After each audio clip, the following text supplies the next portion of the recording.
Welcome everyone to IFTF Foresight Talks. I'm Kathy Vian. I'm a longtime researcher at the Institute for the Future. And it's a real pleasure for me today to serve as host for our guest, Laura Nissen. Aicha, if you want to advance the slides for me, thank you. So just back one. Laura is a professor and Presidential Futures Fellow at Portland State. She's also a research fellow at the Institute for the Future and a friend.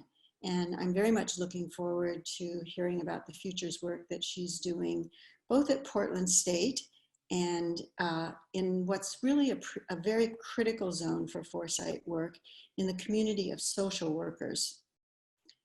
But before we dive into that discussion, first let me just say a few words about IFTF's Foresight Talks. These are a monthly series of conversations with the Foresight community, with Foresight practitioners like yourself, and especially with those who are pushing the bounds of futures thinking in some way, as Laura is. Our goal is to use these talks as a way to build connections across the global Foresight community and hopefully offer some advice and insight and food for thought to one another as we go through the conversations. So our agenda for today is really pretty simple. I'm going to take just a moment to give you some updates about our Foresight Essentials program, and then we'll jump into our conversation with Laura, and I have some questions to get us started, but then we'll turn to all of you and ask you to suggest your own questions. But first, let me just say a few words about Foresight Essentials at the Institute. As many of you know, our Foresight Essentials program is a portfolio of trainings for individuals, for teams, and for the Foresight community as a whole. And with the pandemic changing the way that we do, just about everything, we're currently offering our flagship training for individuals online in a couple of different formats, as well as a new course in Design Futures and our Futures Thinking specialization on Coursera. And hopefully we'll be doing some of those in person before the end of the year. But for now, check out the offerings, the online offerings. And I also just want to call to your attention that we can customize Foresight Essentials trainings for teams of all kinds. And of course, we're working to support the Foresight community as a whole through these kinds of webinars. And we also are doing these regular certified practitioner meetups for folks who've taken our certified practitioner training. One more thing before we get started. I want to make sure that you're all set with the Zoom features that we're going to be using. So feel free to use the Zoom chat. At the bottom of your window, you'll see chat, and I can see that a number of you have already started introducing yourselves to others. And just make sure when you do that, that you select all panelists and attendees in the chat window.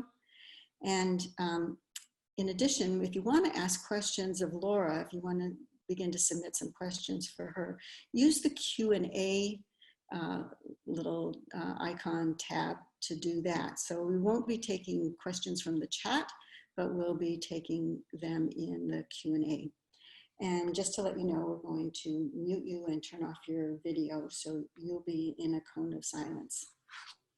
Okay, now we're ready to get started. And once again, we're talking to Laura Nissen. So welcome, Laura. Good morning. And Laura, I think we should just jump right in and start with a little bit of background.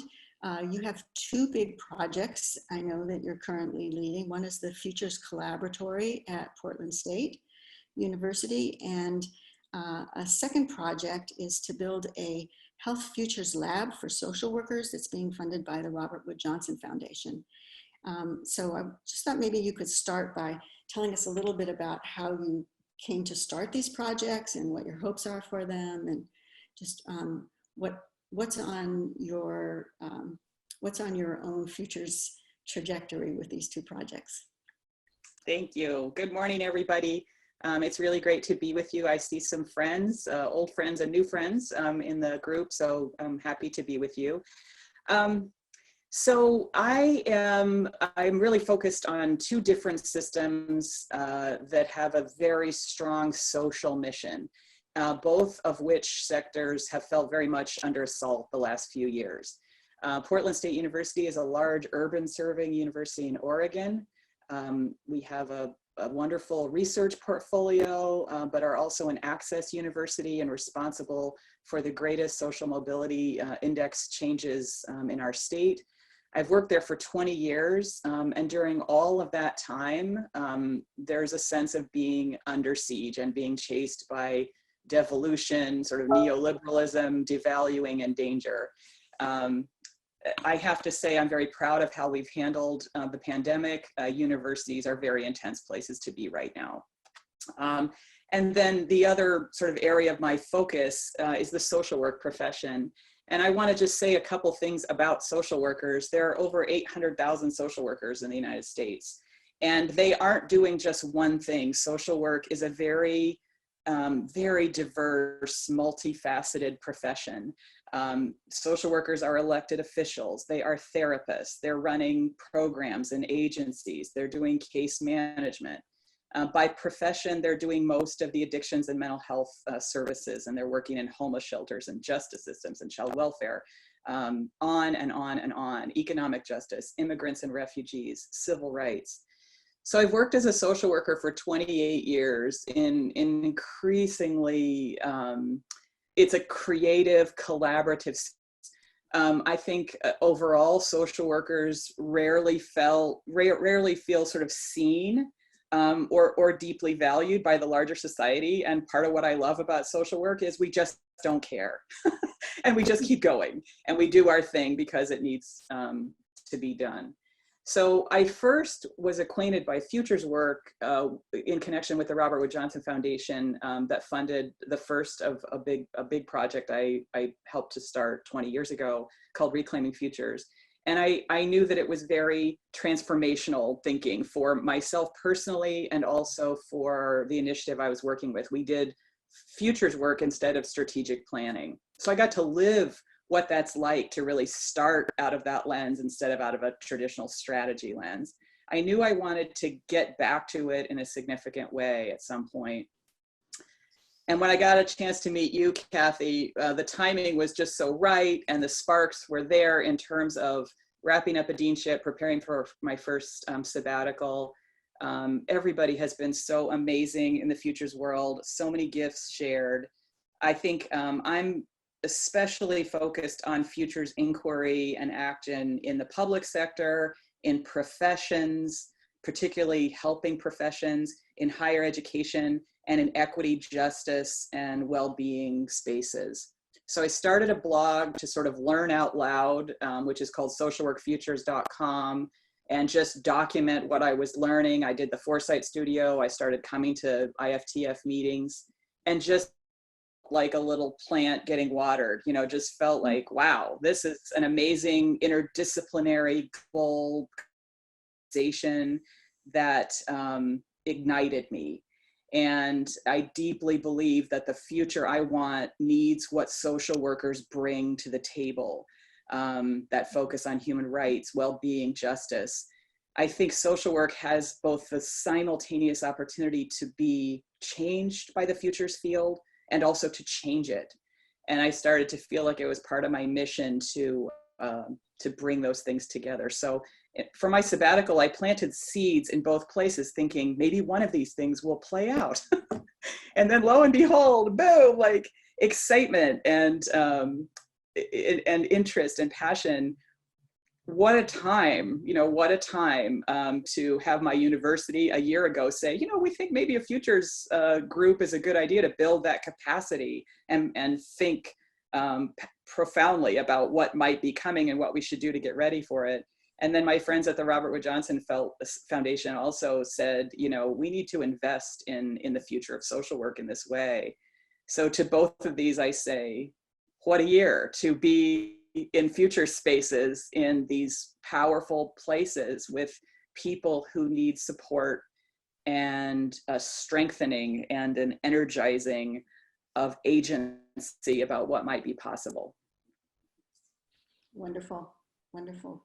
as we go along, maybe you'll share a little bit more of the details of what's happening in that. But I'm wondering if we could just first sort of just dive straight into the nitty gritty of today's pandemic world that you have already sort of introduced. And as you said, you know, social workers are frontline workers in many ways. And, you know, we've been doing some of our own COVID interviews, scenario work and interviews at the Institute. And we've talked to people who are, you know, on the streets with the unhoused, excuse me, going from tent to tent to take temperatures and distribute COVID information.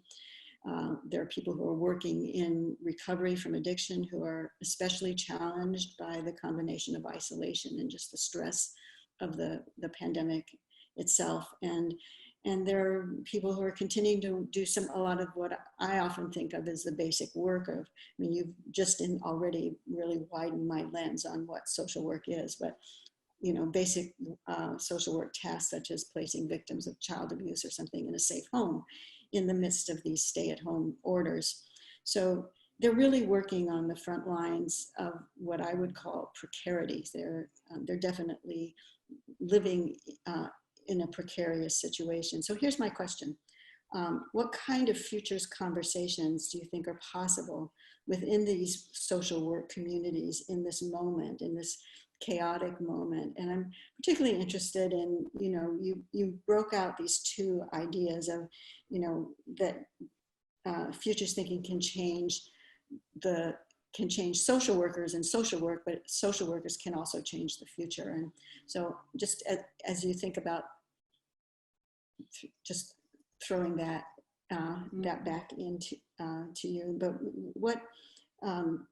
what's possible in this moment, and you know, if there are some futures tools or perspectives that you think could be particularly useful in this time. Be nice to hear a little bit about that.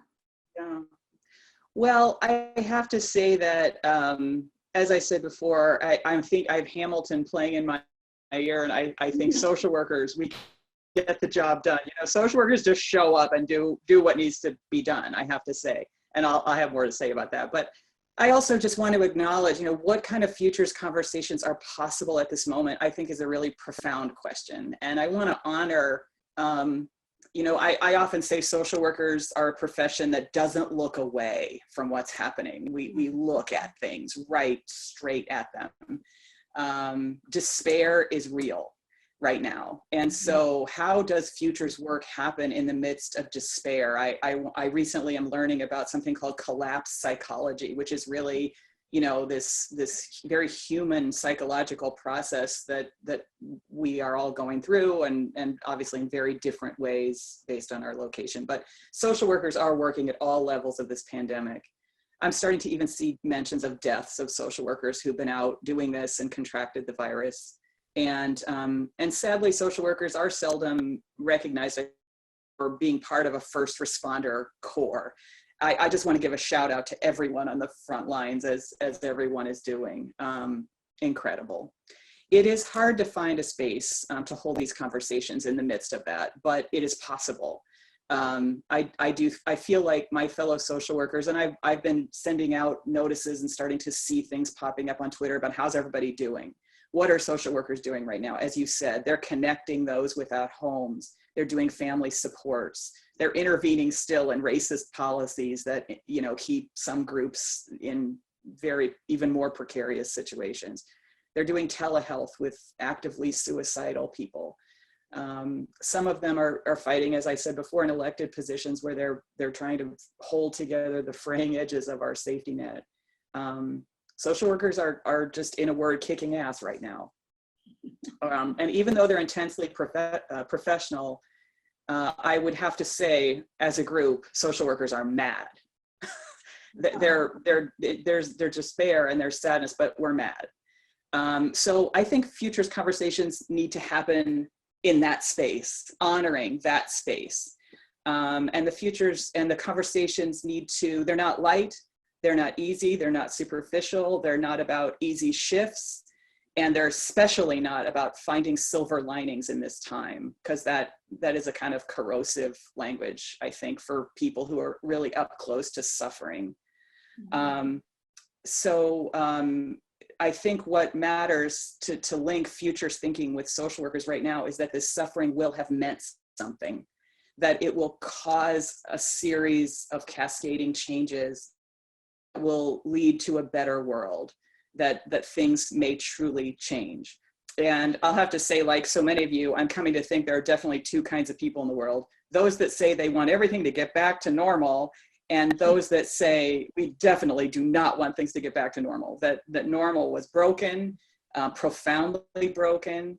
So what is wrong with our world, I think, is very connected to the issue of how we care for each other, how we see each other, and how we've done that in recent years is not sustainable.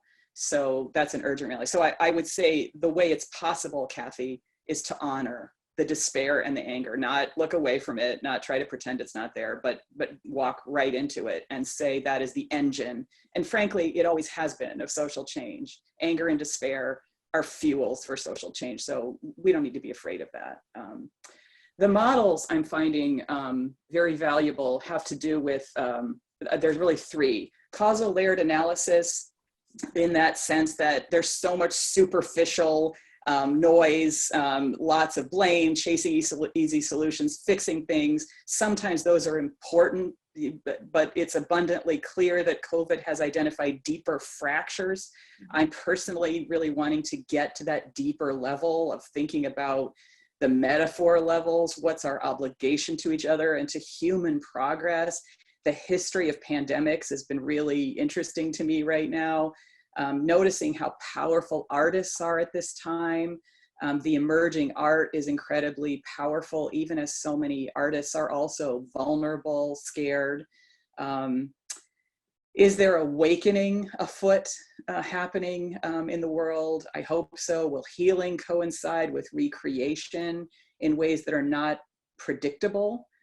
Resistance is everywhere. I think scenarios are especially powerful right now, that the classic IFTF tools around growth, collapse, conservation, transformation, social workers can get trapped inside our own narratives.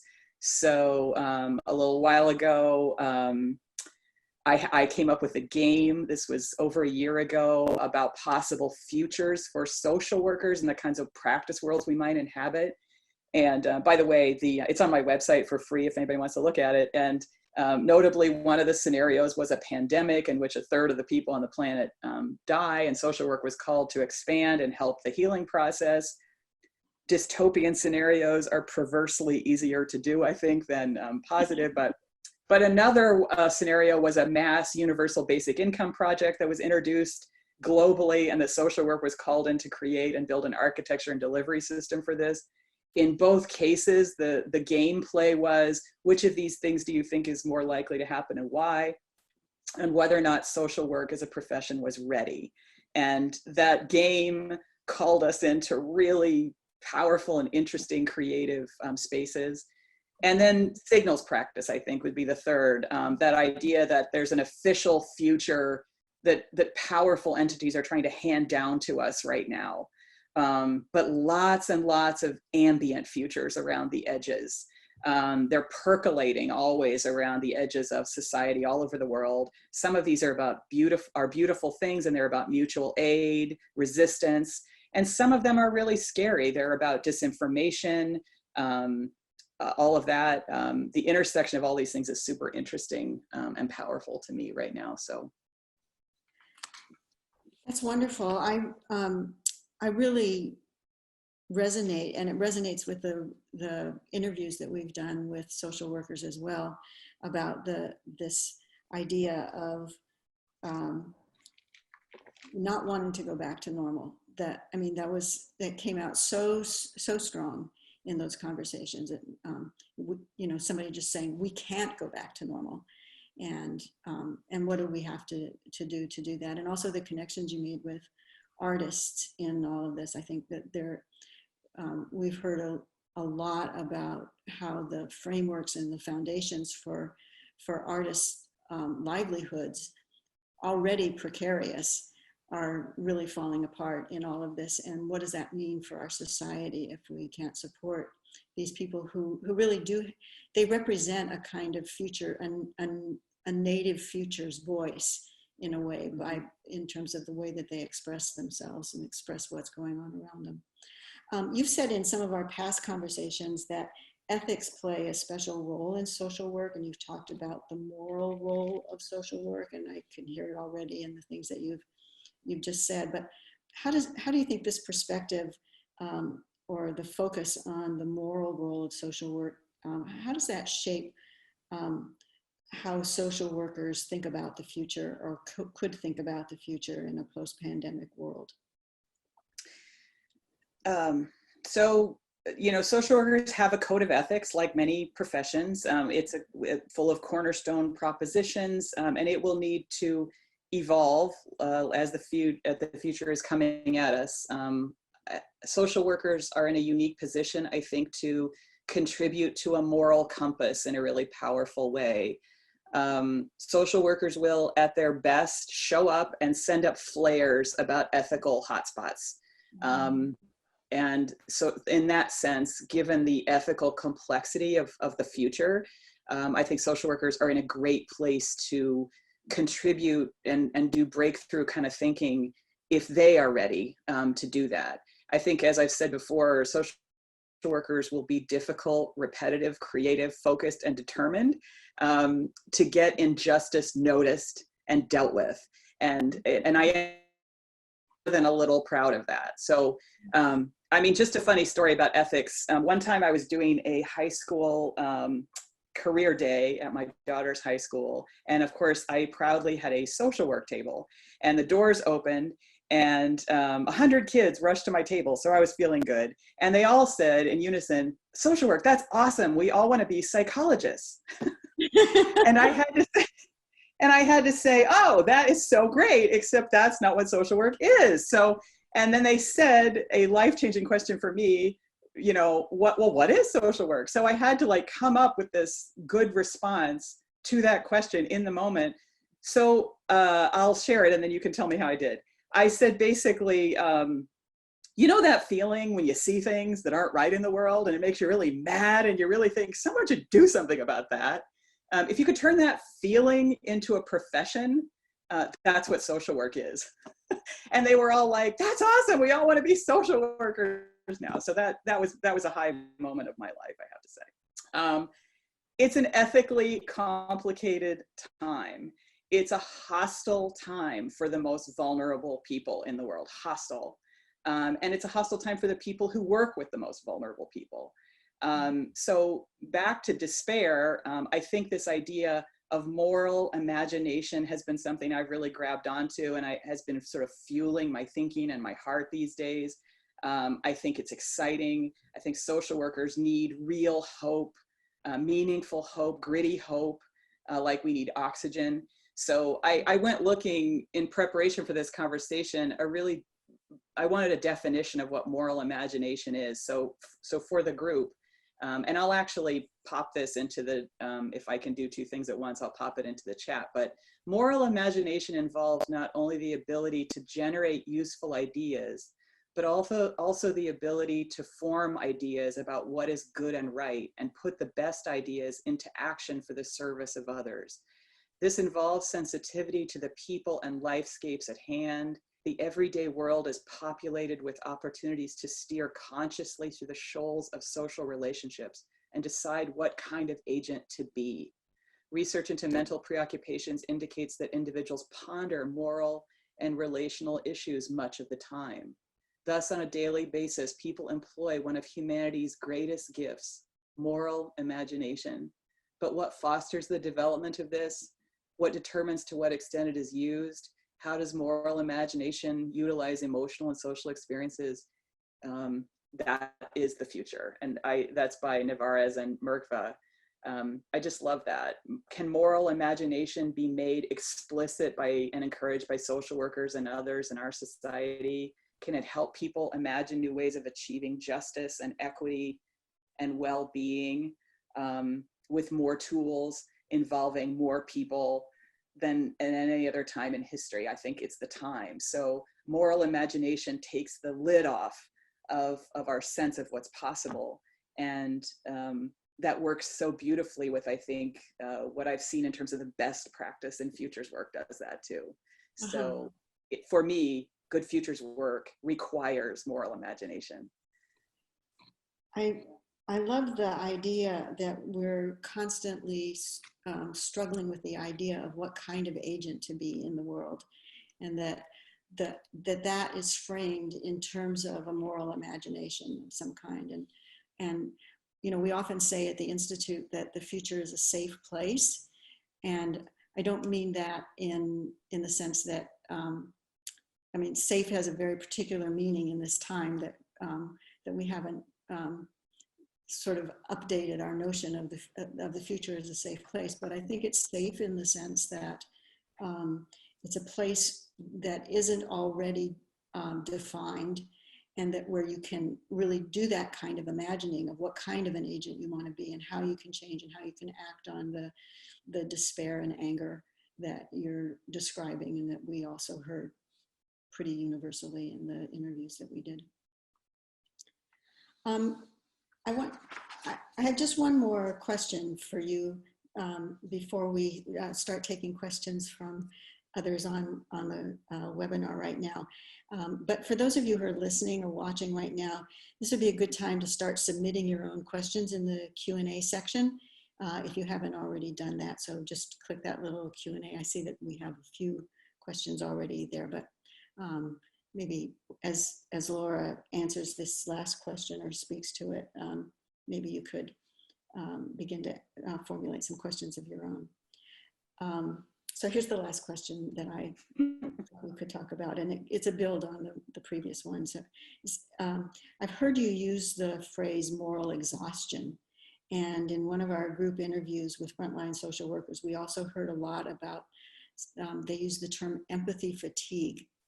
And I'm wondering how futures thinking and foresight can help social workers sustain, you know, the energy and the compassion and the community focus that they need in the midst of a situation like that, like we're in right now, and a situation that sort of really amplifies and magnifies all of these battles that they are already fighting.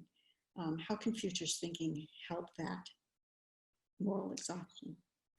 So there's a whole, I love this question, and I obviously love thinking about this, and as I've tried to figure out, you know, what can I bring, what can I bring to social work, what can I bring to the futures world, and help to also not just change the future, but also maybe contribute to futures practice and futures thinking in new ways as well. This idea of compassion fatigue and moral exhaustion is discussed a lot. There's a whole array of these terms. There's also moral injury and moral distress. There's a whole wardrobe of terms related to this. And I think all of it goes back to moral imagination. We can't just wrestle our way through this only in power struggles. I think we need bigger tools. And I think those bigger tools have to do with, it kind of goes back to the imagination idea. This, as was stated in that definition, this is really one of the most precious abilities humans have, to imagine, and what is linked to that, and how that can refresh us as a profession, but also as interdisciplinary people. How do we find more ways to make sure goodness and well-being and thriving happens? I really believe that is the antidote. So I look to past social movements, I look to the civil rights movement, I look to indigenous rights movements and queer liberation movements, and many of them, none of them would have happened without this core of moral imagination.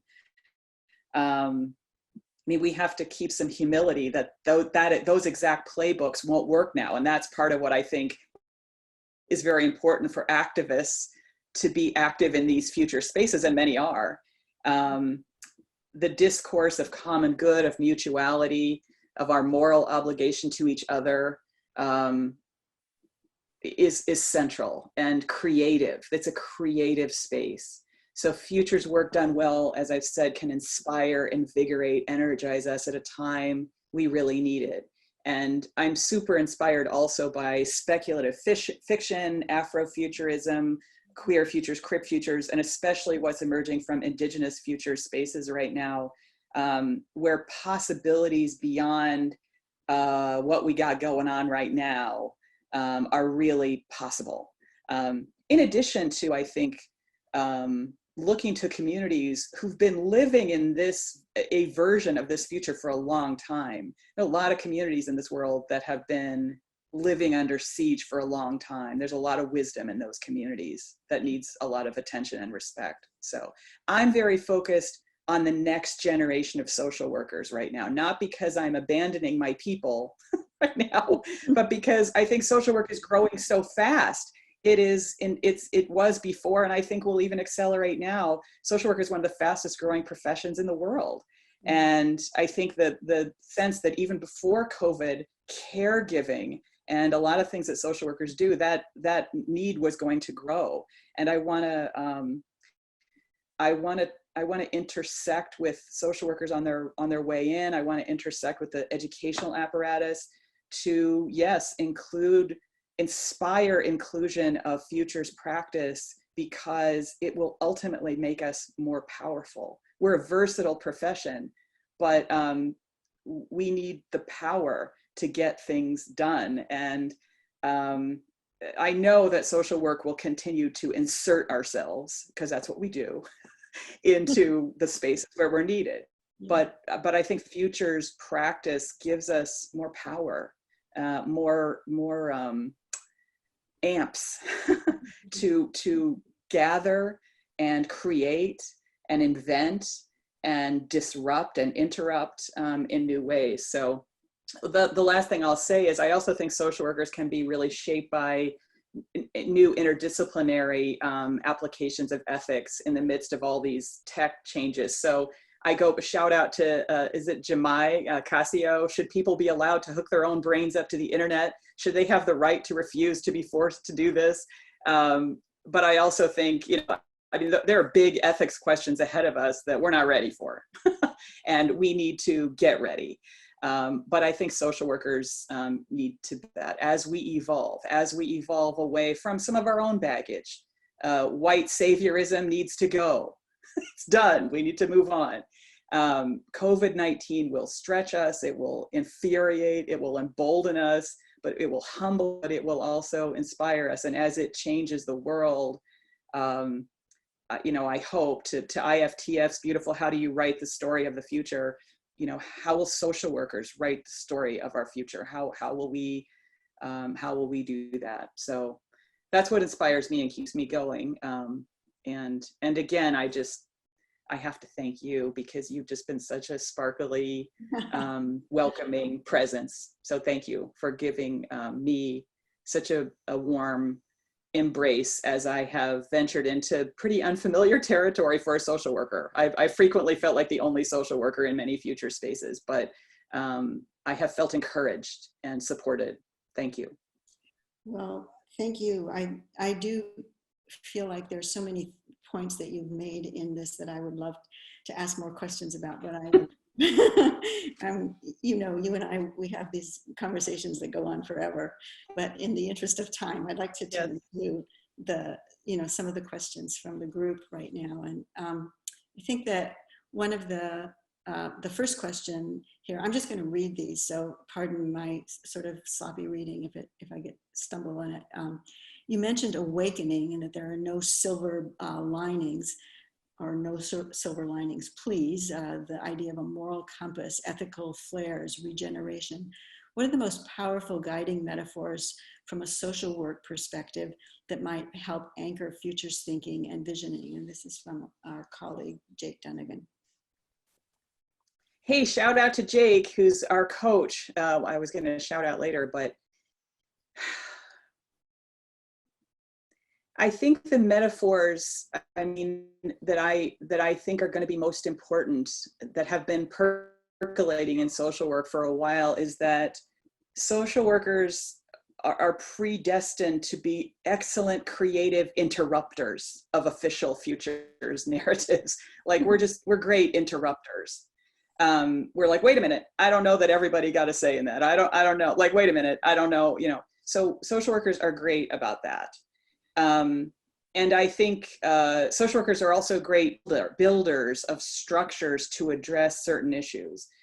I think the metaphors that social work needs to accelerate are as learners into this very uncertain world ahead, because I do think social work, again, all professions, this is true of nursing and doctoring and lawyering and journalism, we can all get stuck in our lens and have a sort of retrospective way of operating, that what's going to happen next is mapped onto what happened before.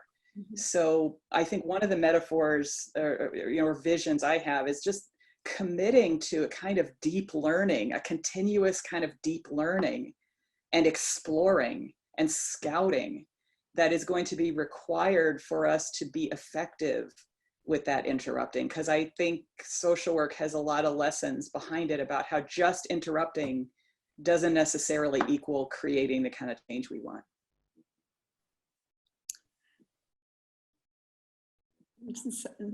I just want to jump in and ask you all a whole bunch more questions, but I'm going to go on with the questions that are showing up in the list. And by the way, my colleague Aicha Garalp is in the background, sort of curating all of your questions and putting them in order for me. And so thank you, Aicha, for supporting us more or less invisibly in the background.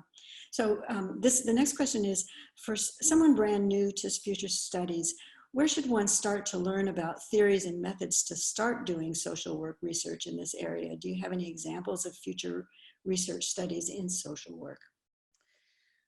Well, I am trying to organize the literature about this. We do not have a deep pool of futures work in social work.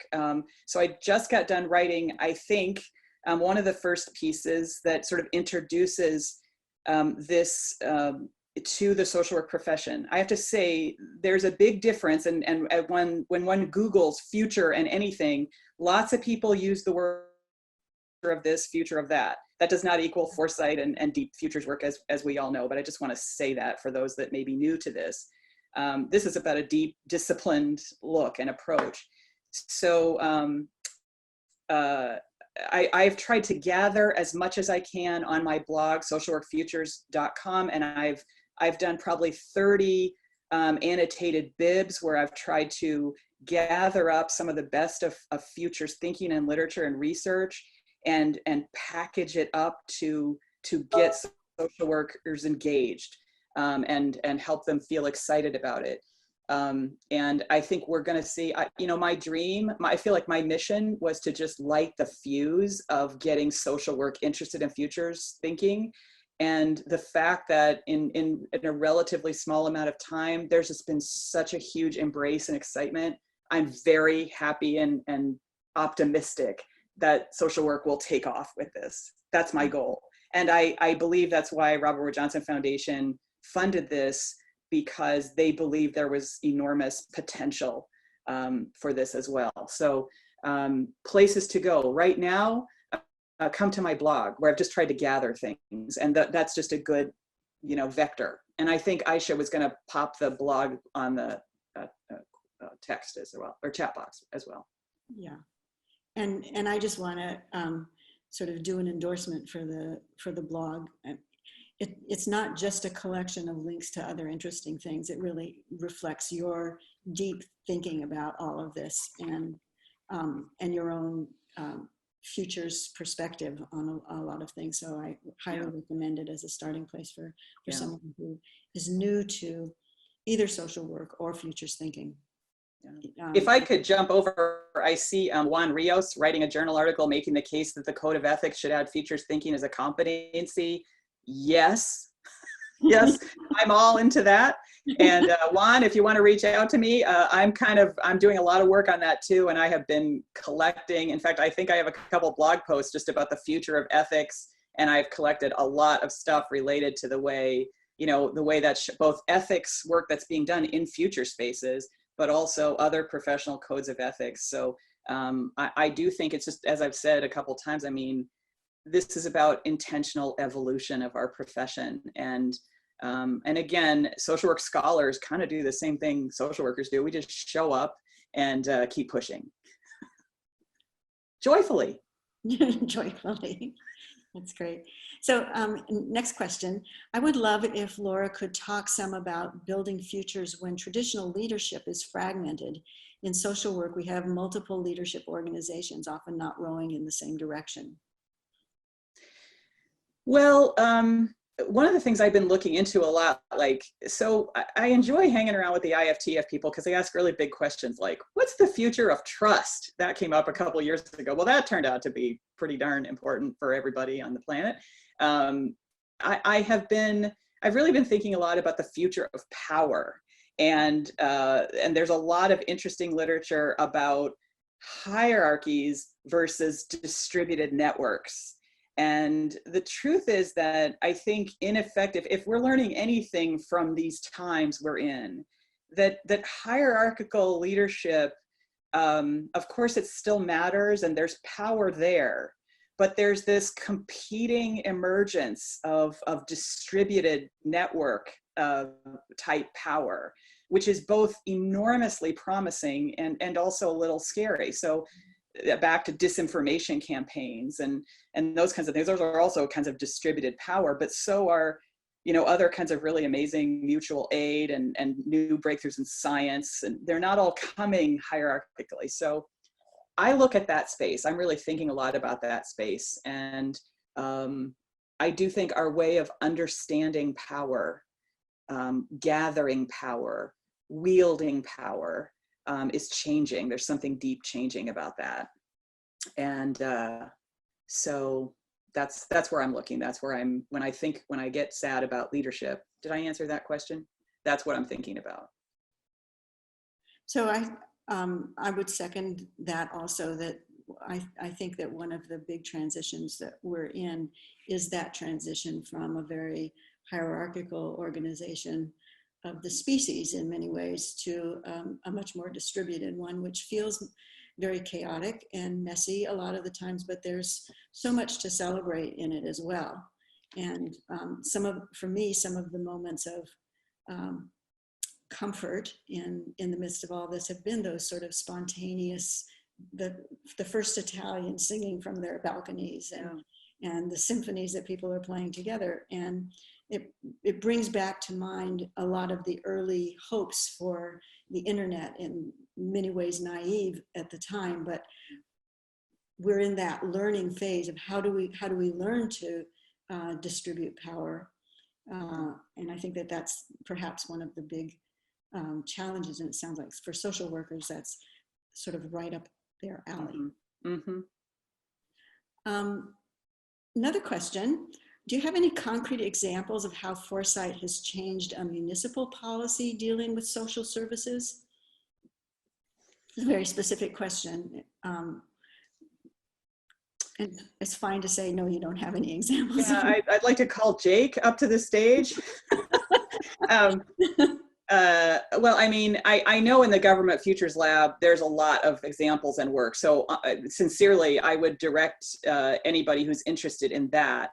But I do think there are lots of examples. I'll tell you, in Portland, Oregon, where I haven't yet connected with all the people who've done this, but I know there has been some Foresight work with our mayor's office and interesting things. And I will say, Portland has been pushing out facial recognition technology, for example. Like we are one of the cities that said not just no, but hell no.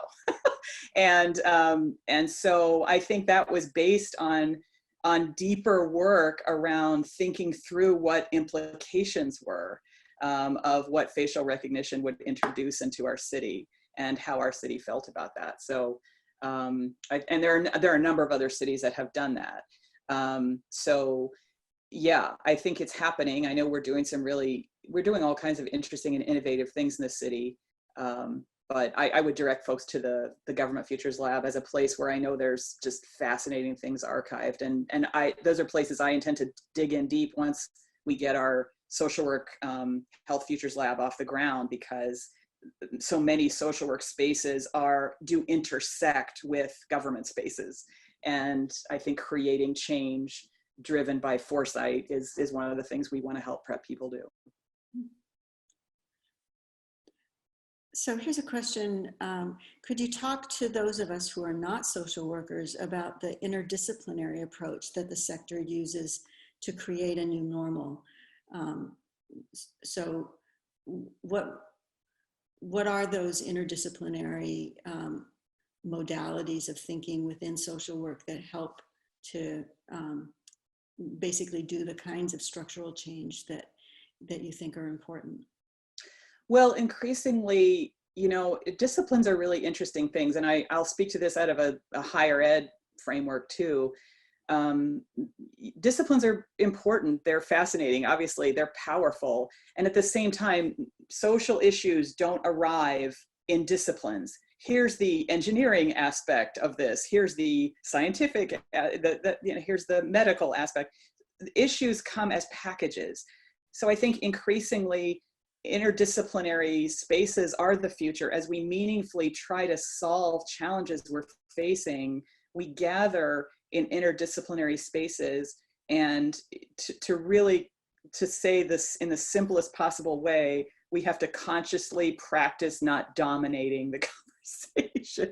So I think interdisciplinary spaces are about getting lots of different points of view together, and not just disciplines, but community members and voices and people with lived experience of these things, getting around tables and agreeing to co-own the way we define problems, the way we think about, what solutions even mean, what the timing means, what a resolved social challenge looks like. All those things have to be navigated and negotiated in a variety of languages and styles and power bases.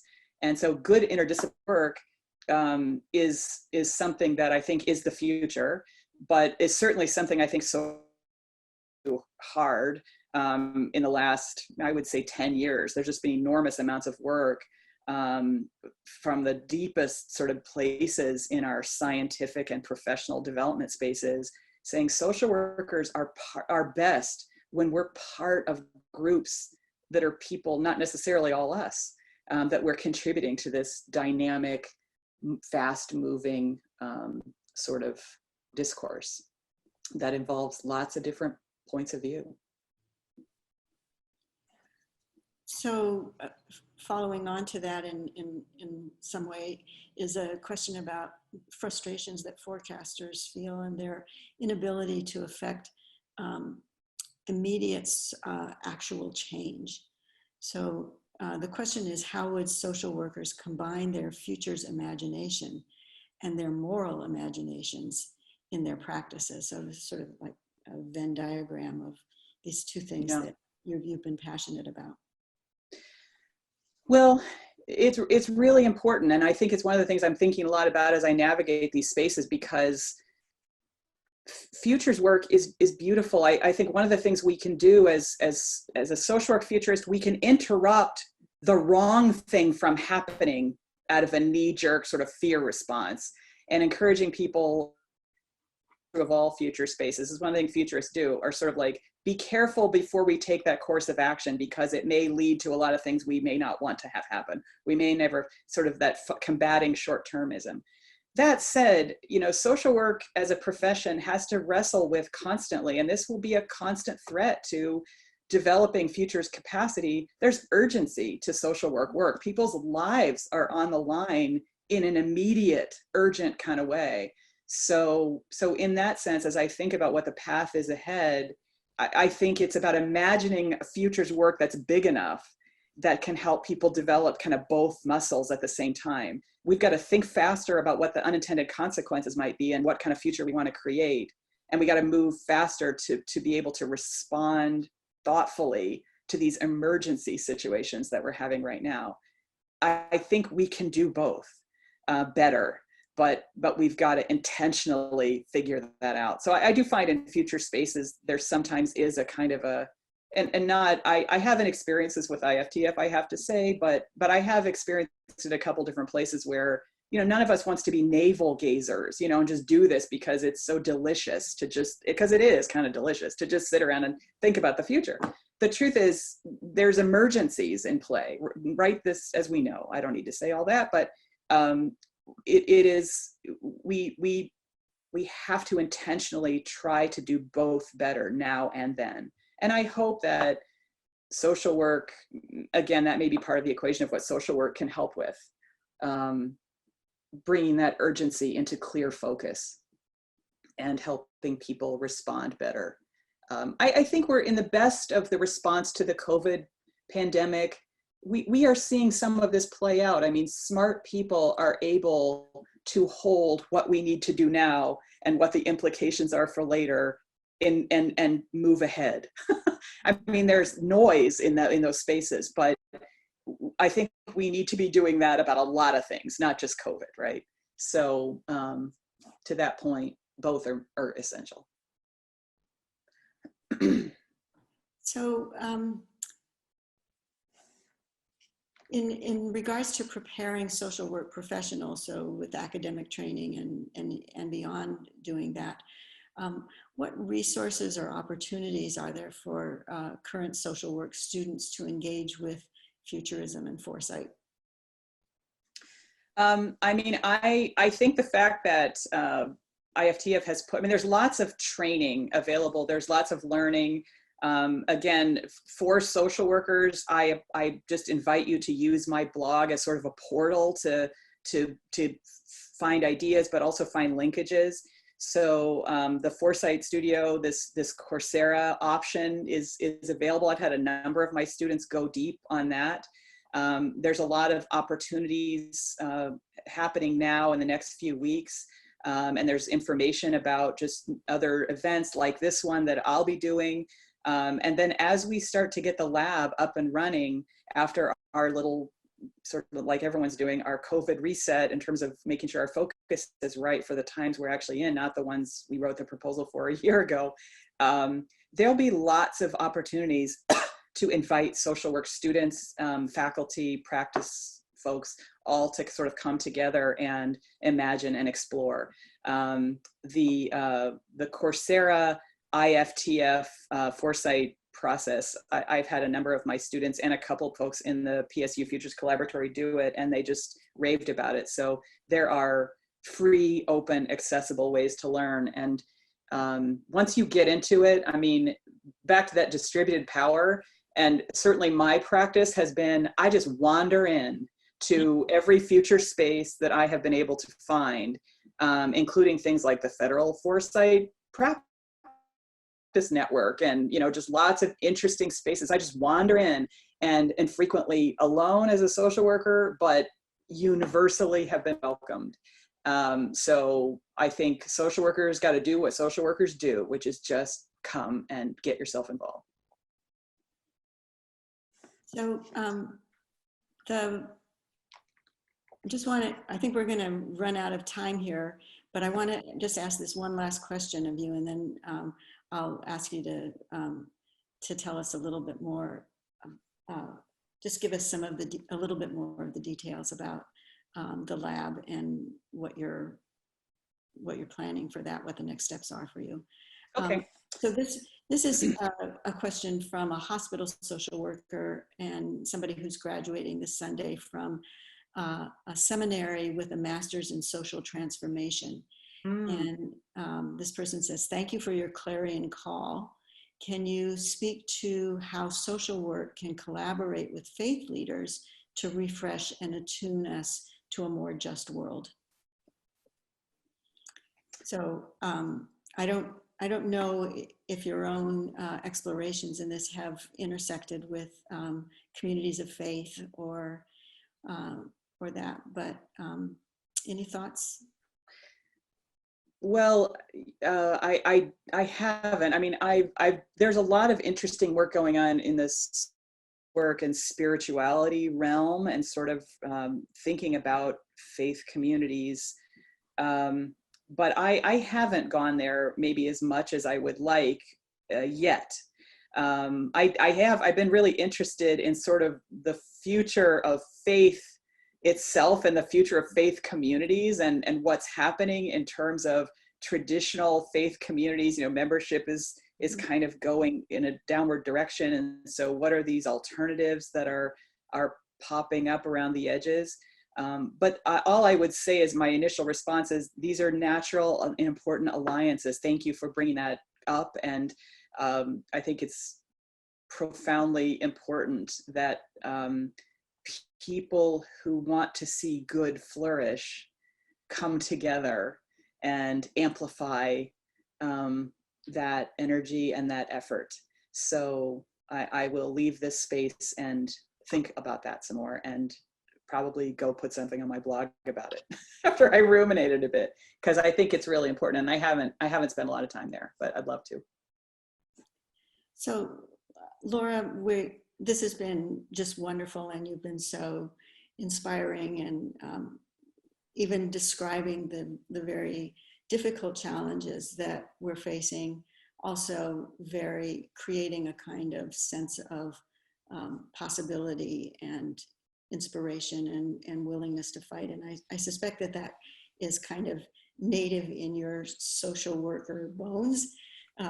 But I really appreciate you doing that. I would like to just give you a minute or two to say something about the Health Futures Lab and where it is, what you're up to, where it's going to go next. Okay. So again, big thanks to the Robert Wood Johnson Foundation and their investment in us and in this idea. Our idea is a 2-year project. Again, shout out to Jake, who is our coach. Our hope is to pick 20 to 25 fellows who will be social work academics who are doing research in future-facing concepts like the future of artificial intelligence as it intersects with child welfare practice, or the future of housing policy as it intersects with the future of cities, or other kinds of topics. And there are social work scholars thinking about these things right now, but what we don't have is a gathering space and a space to sort of connect all those things with a futures lens. So our idea is first to identify these folks, gather them, provide them with deep foresight training, have them work together on making some formal recommendations back to the Council of Social Work Education, which is our accrediting body, about what we think social work curriculum of the future, social work education curriculum of the future really should incorporate. And that's not just a one-person idea. I think that's a deliberative, exploratory idea. So each fellow will not only contribute to the group of 20 or 25, but we'll ask them to push out and do experiments and dialogues in their communities about these items, and then bring all that back to us.